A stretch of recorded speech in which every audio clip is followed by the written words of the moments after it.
भगवान सूर्य की एक असुर ने आराधना की।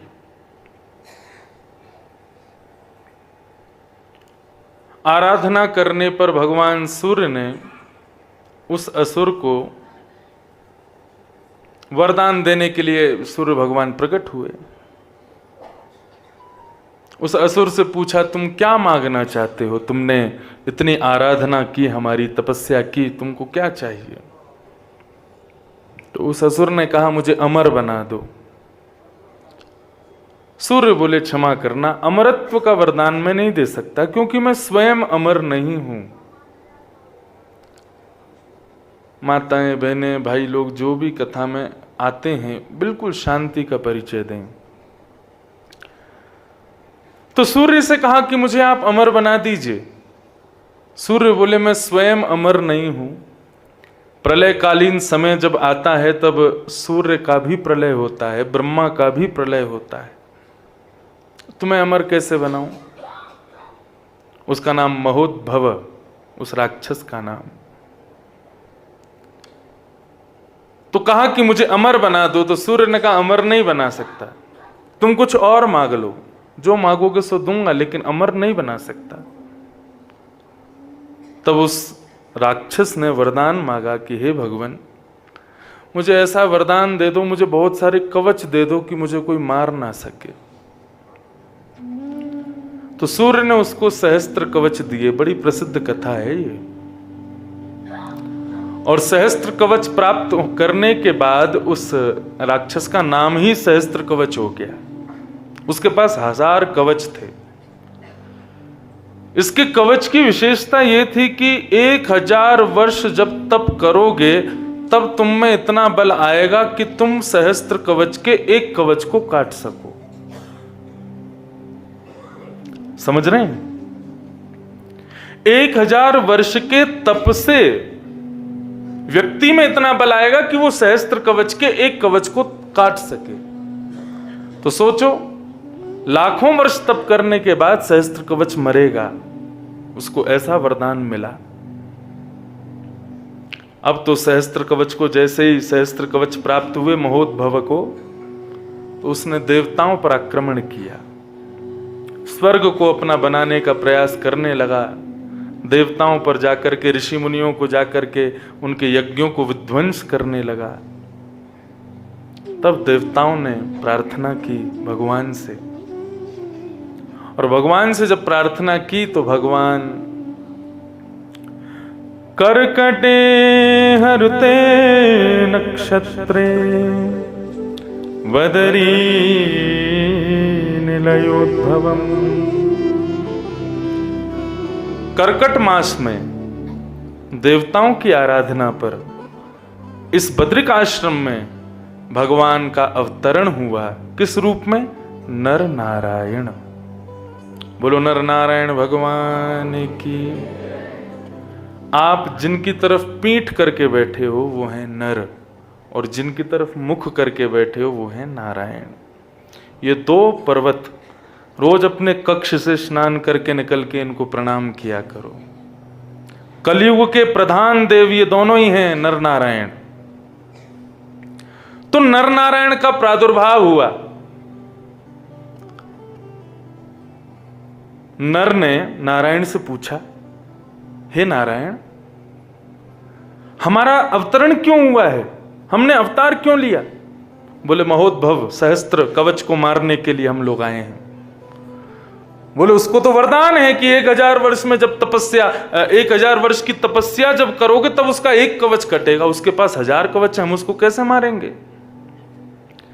तो नर नारायण ने कहा, इसीलिए मैं तुमको बद्रिक आश्रम लेकर के आया हूं। हम चाहते तो कहीं और अवतार ले लेते, लेकिन हमने यहां अवतार क्यों लिया? क्योंकि इस भूमि की ये विशेषता है, यहां पर एक दिन का तप 1000 के समान माना जाता है। बोले, सहस्त्र कवच लड़ने के लिए आएगा, अब 1000 वर्ष हम तप करेंगे तो वो दोनों पर प्रहार करेगा, कहीं और जाएंगे तो हमको वो छोड़ेगा नहीं। इसलिए हम इस स्थान पर आए हैं ताकि हर दिन के तप से हमारा सहस्त्र 1000 वर्ष का तप पूर्ण होगा और हम उसके एक एक कवच को काटेंगे। तब नर नारायण दोनों विराजमान हुए। तो फिर नर ने नारायण से पूछा, तप किसका करना है, तप किस भाव का करना है? तो हम परम सौभाग्यशाली श्री वैष्णव संप्रदाय का, जो हमारे रामानुज संप्रदाय का जो गुरु मंत्र है, अष्टाक्षर मंत्र, अष्टाक्षर मंत्र पूरा नहीं बोल सकते लेकिन उसको खंड में मैं बता सकता हूं, जिसके प्रारंभ में ओम, मध्य में नमो से जो सुशोभित है और अंत में नारायणाय, ऐसे अष्टाक्षर मंत्र का उपदेश भगवान नारायण ने नर को दिया और कहा कि इस मंत्र का जाप करो, इसकी तपस्या करो।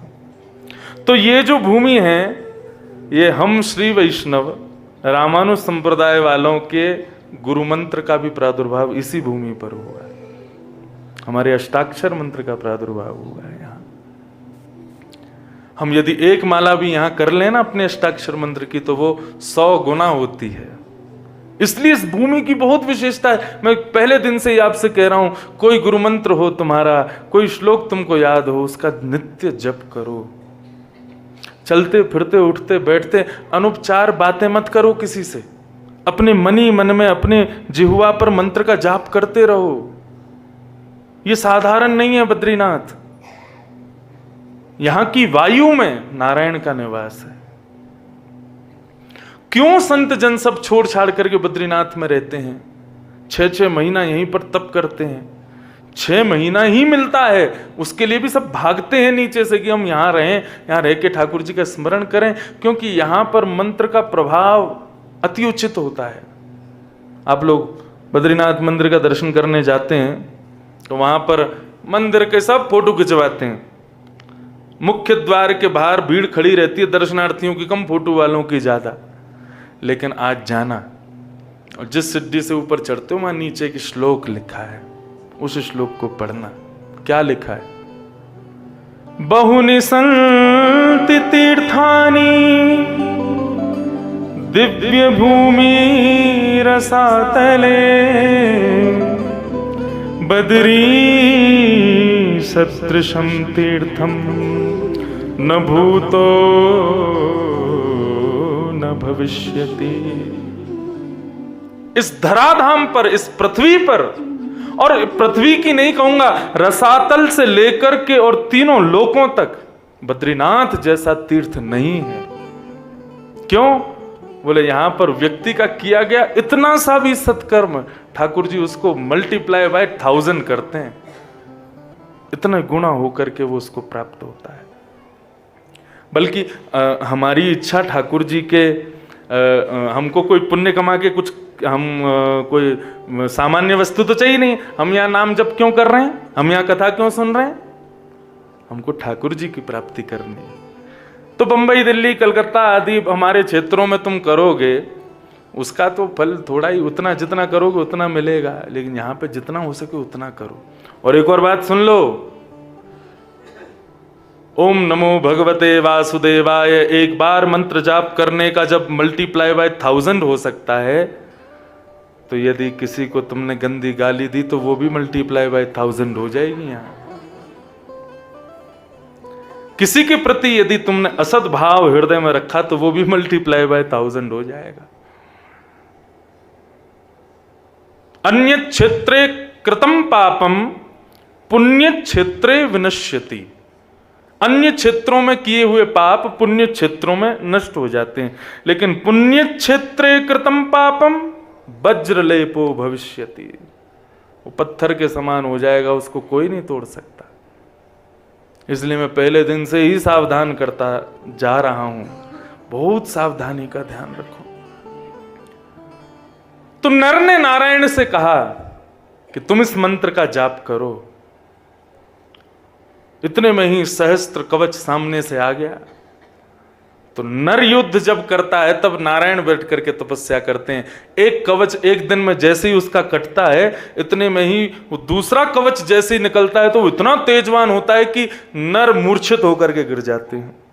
तब नारायण खड़े होते हैं, नारायण खड़े होकर के फिर युद्ध करना शुरू करते हैं। तब तक नर बैठ करके तपस्या करता है, तब उसका दूसरा कवच टूटता है, दूसरे कवच के तेज से नारायण मूर्छित हो जाते हैं, फिर नर खड़ा होता है, फिर नर युद्ध करता है, नारायण तपस्या करते हैं। इस प्रकार करते करते करते करते करते करते 999 कवचों को दोनों ने ध्वस्त कर दिया। जैसे ही उसके पास एक कवच बचा, भागा सीधा सूर्य के पास, मेरी रक्षा करो। सूर्य बोले यहीं छुप जाओ, ये तुम्हें नहीं मार पाएंगे, तुम्हारा वध नहीं कर पाएंगे, तुम्हारे पास एक ही कवच बचा है। यदि तुम बद्रिक आश्रम में गए तो ये दोनों तुमको मार देंगे, क्योंकि वहां पर 1000 वर्षों का तप एक ही दिन में हो जाता है, इसलिए तुम अब यहां से मत जाना, यहीं रुक जाओ।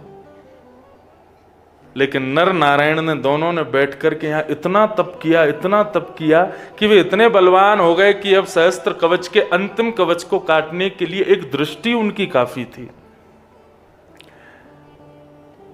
लेकिन अब यहां तो वो आने वाला नहीं था।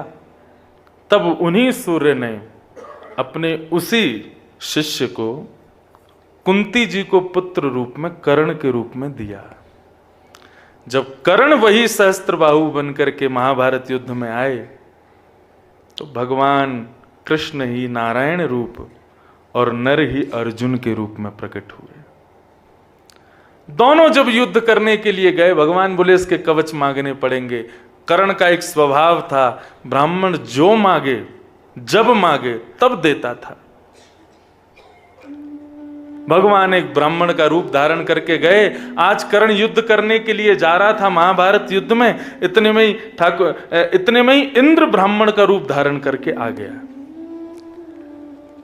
ब्राह्मण बनकर के आया, रथ के सामने आकर के खड़ा हो गया और आकर के कहने लगा, ब्राह्मण आए हैं, कुछ दोगे नहीं कर्ण?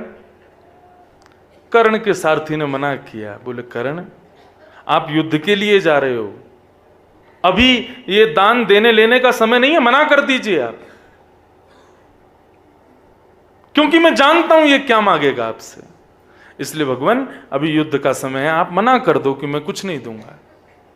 लेकिन कर्ण का स्वभाव है, ब्राह्मण को देखते ही उनके चरणों में प्रणाम करता है और कहता है आप जो आज्ञा करें मैं दूंगा। ब्राह्मण ने कहा मुझे अपने कवच कुंडल दे दो। कर्ण के नेत्र सजल हो गए।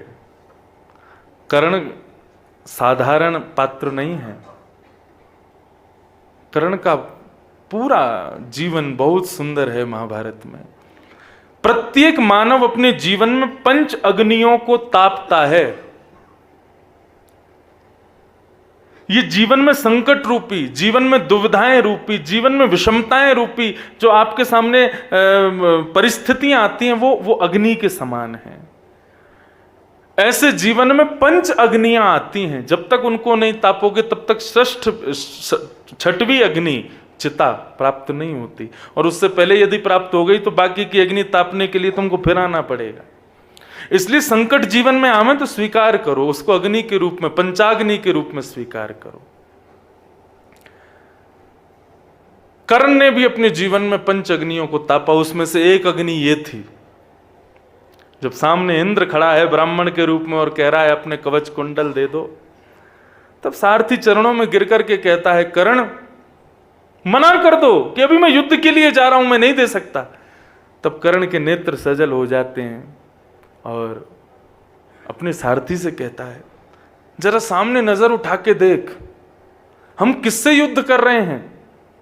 बोला पांडवों से। बोले नहीं, पांडवों में अर्जुन के रथ के सारथी को देख, कौन है वो? बोले साक्षात कृष्ण, साक्षात नारायण। बोले तू ही बता, मानव यदि लड़ने के लिए आवे तो हम अपने बल का अभिमान करें कि मेरे पास कवच है, मेरे पास ये धनुष है, मेरे पास ये तलवार है, लेकिन यहां तो सामने लड़ने के लिए साक्षात नारायण खड़ा है। किससे बैर करूं मैं? मानव थोड़े ही है मेरा शत्रु, मेरा शत्रु तो साक्षात भगवान है। और ऐसा कहते हुए कर्ण ने अपने कवच को निकाल करके कानों के कुंडलों को इंद्र को प्रदान कर दिया। तो उस कर्ण की मृत्यु की भूमिका यहीं से प्रारंभ हुई। वो हैं भगवान नर नारायण। जिन्होंने पृथ्वी की रक्षा के लिए, तीनों लोकों की रक्षा के लिए सहस्त्र कवच का वध किया। तब इस पृथ्वी की, इस क्षेत्र की महिमा उजागर हुई कि यहां मंत्र पढ़ने की, मंत्र बोलने की कितनी विशेषता है। इसलिए यहां कोई ना कोई मंत्र, कोई ना कोई श्लोक, कोई भी गुरुजनों के द्वारा प्रदान किया गया जो दिव्य रत्न आपके पास है, उसका निरंतर मनन चिंतन करो। मंत्र जाप क्या है, मैं अपनी मौलिक बुद्धि से कहूं, आज के परिप्रेक्ष्य में कहूं तो मंत्र जाप एक प्रकार से, मंत्र क्या है, भगवान के फोन नंबर हैं, और उसका जाप करना क्या है, बोले भगवान को बार बार मिस कॉल मारो। आपने एक बार श्री कृष्ण शरणम ममा कहा तो एक मिस कॉल गई ठाकुर जी के पास। जितनी बार उसको करते रहोगे उतनी मिस कॉल ठाकुर जी के पास। अब बहुत मिस कॉल आ जाती हैं तो फिर अंत तो गत्वा फोन को रिसीव करना ही पड़ता है। क्या पता आपकी इतनी मिस कॉल, अच्छा देखो बंबई, दिल्ली, कलकत्ता आदि क्षेत्रों से यदि तुम कॉल करोगे तो एक ही मिस कॉल जाएगी, यहां से तो एक साथ 1000 मिस कॉल जाएगी एक बार में। ठाकुर जी परेशान नहीं हो जाएंगे, फोन हैंग हो जाएगा उनका, यार बड़ी मिस कॉल मार रहा, कौन है ये, हाँ भाई कौन, इतना ही सुन लें, इसी में ही हमारा कल्याण हो जाना है। ठाकुर जी का रिटर्न कॉल आ जाए। और ठाकुर जी का रिटर्न कॉल क्या है, उनके प्रति जो हमारी प्रीति है, उनके प्रति जो हमारा प्रेम है, उनके प्रति जो हमारे भाव हैं, वो जब नेत्रों से अश्रुबिंद बनकर के छलकते हैं ना ठाकुर जी का स्मरण करते हुए, समझना ठाकुर जी ने मिस कॉल मारी है हृदय पर।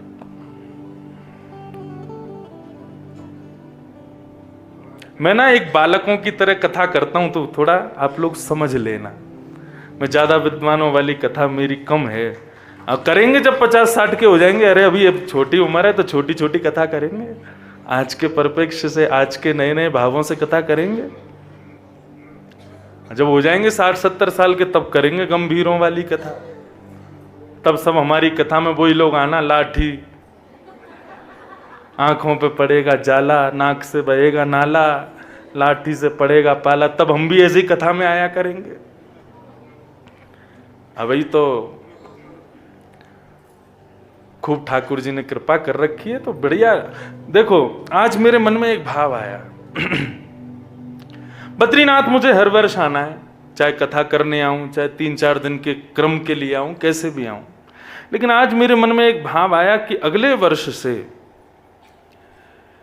बद्रीनाथ जी के श्री चरणों में एक यूथ फेस्ट जैसा एक कार्यक्रम किया करेंगे, जिसमें सारे युवान आया करेंगे, क्योंकि भैया जरूरत उनको ज्यादा है। आज लोगों से पूछो, लोगों से क्या, यहां दर्शन करने वालों से पूछो नर नारायण कौन है, वही नहीं बता पाएंगे। बद्रीनाथ जी कौन है, वही नहीं पता। एक आया मेरे पास आकर के प्रणाम कर, महाराज जी बद्रीनाथ भगवान का दर्शन करके आया, भगवान शिव का ऐसा रूप मैंने कभी नहीं देखा। मैंने जय हो तेरे, प्रणाम करूं तो है, मेरे शिव जी हैं वो, ये सब शिव शिव शिव स्थान है। तो ये कितनी बड़ी विडंबना वाली बात है। इसलिए मैंने मन बनाया कि हर बार भक्ति पथ हमारा एक यूथ फेस्ट किया करेगा साल में एक बार, जिसमें सारे युवा आवें, सब धोती पहने, तिलक लगावें, सबको ठाकुर जी के सुंदर भाव, सुंदर, और उनको आज के ही अनुसार उनके प्रश्नों के उत्तर, उनके जो भाव हैं वो आज के अनुसार उनको समझाए जाएं, ताकि ये तीर्थ क्षेत्र अभी तो सारे बुजुर्गों से ही भरे पड़े हैं, समय ऐसा आवे कि युवाओं से भरे रहें, युवा ही आवें ठाकुर जी के पास।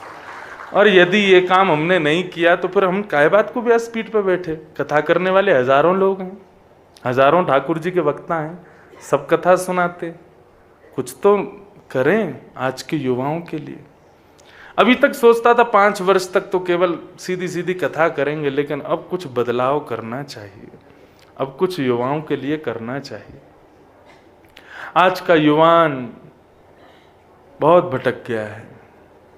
ऐसा नहीं है कि वो चाहते नहीं है जानना। मैं जब भागवत पढ़ना शुरू किया था, मैंने अपनी गुरुदेव की नाक में दम कर दिया था। क्यों? मेरे प्रश्न इतने होते थे कि वो उत्तर नहीं दे पाते थे। प्रश्न करना, जिज्ञासा करना, ये कोई बुरी बात नहीं है। ऐसा शास्त्रों में लिखा है, ज्ञान कहां टिकेगा? बोले जहां जिज्ञासा होगी। जिसके पास जिज्ञासा नहीं है वहां ज्ञान टिक नहीं सकता। और ये बात आप भी मानोगे। अगर आपने अभी तक हमारे चैनल को सब्सक्राइब नहीं किया है तो जल्दी से आप सब्सक्राइब कर लें, जिससे आने वाले वीडियो आपको जल्दी जल्दी मिलते जाएं। और नोटिफिकेशन बेल आइकन को प्रेस करें, जिससे आपको हमारे वीडियो का नोटिफिकेशन मिलता रहे। और लाइक और कमेंट करना ना भूलें। आप सभी को नमस्कार।